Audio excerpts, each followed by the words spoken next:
अस्सलाम वालेकुम जी, क्या हाल चला है सब भाई। आपने एक और ख़बर मिस कर दिया स्पेन के मतलब जो आई है 5 लाख लोगों को लीगलाइज करने की।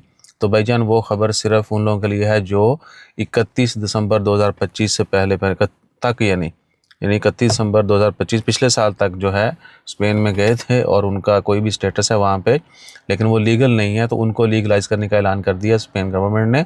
आज 29 जनवरी जुमेरात का दिन है, साल 2026, 2 दिन पहले ये खबर आई है। तो कुछ नीम हकीम जो हैं वो अभी भी लोगों को वर्गला रहे हैं कि जी देखें स्पेन ने ऐलान कर दिया, आप बस पहुँचे, हम पुराने डाटे में पुरानी तारीखों में जो ना आपकी एंट्री करवा देंगे। भाई सिस्टम में ऐसे खिलवाड़ नहीं होते, बहुत एडवांस हैं, ठीक है, टेक्नोलॉजी में। तो थोड़ा या तुसी ख्याल रखना है, किसी की बातों में नहीं आना।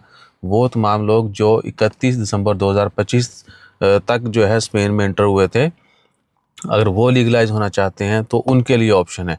अब उनकी भी छांटी होनी है। जो आपके जहन में सवालात आ रहे हैं वो भी सारे काउंट होने कि जी हो सकता है सिर्फ उनको लीगलाइज किया जाए जिन्होंने असाइलम वगैरह अप्लाई की हुई थी, या कोई वो पेड्रो मिंतो ये वो, या किसी भी स्कीम में उन्होंने अप्लाई किया होता है, तो सिर्फ उनको जो है लीगलाइज किया जाएगा।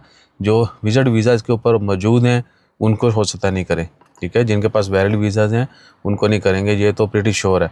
इस तरह के और भी बहुत सारे ख्यालात सवालात आपके जहन में जन्म ले रहे होंगे, तो उनका आने वाले दिनों में पता चलेगा। बहरहाल जो 31 दिसंबर तक वहाँ गए हैं उनके लिए ऐलान किया गया है, उसके बाद जाने वालों के लिए नहीं, ठीक है। बहुत सारी वीडियोज़ हमारी नज़र से गुजरी हैं, लोगों ने अच्छी इन्फॉर्मेशन भी दी है, जिस तरह हम शेयर कर रहे हैं कि ये हकीकत है।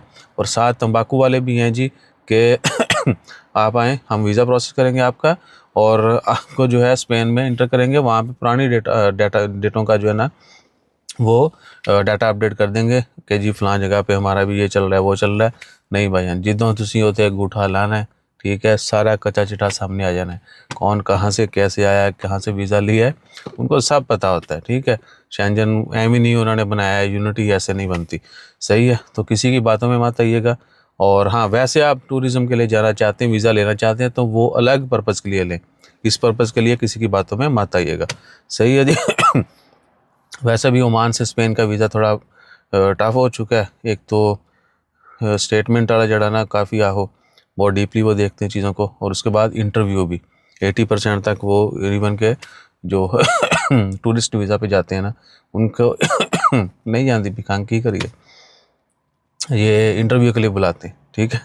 तो ये सूरत हाल है। इसके अलावा बाकी बहुत सारी कंट्रीज़ हैं जो वीज़ाज़ देती रहती हैं, और बस लोग ये भी पूछते हैं कि भाई सही टाइम कौन सा होता है।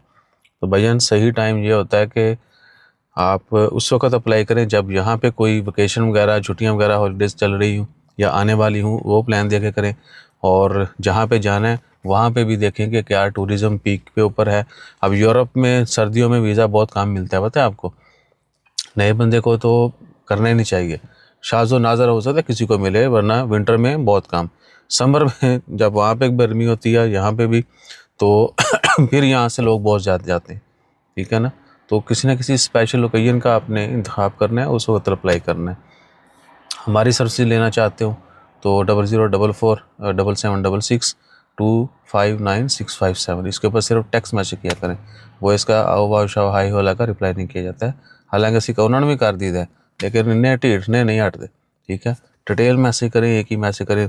अब हाई लिखेंगे तो कि उसका क्या रिप्लाई करना है, अस्सलाम वालेकुम लिखेंगे, हम वालेकुम सलाम बोल देते हैं मैसेज दे के, नहीं जी रिप्लाई करोगे तो अगे फिर गल बदनी। तो भाई फिर गल वधा ले तुम डायरेक्ट आके मिल ही लिया करो। जज़ाकल्लाह, अल्लाह हाफिज़।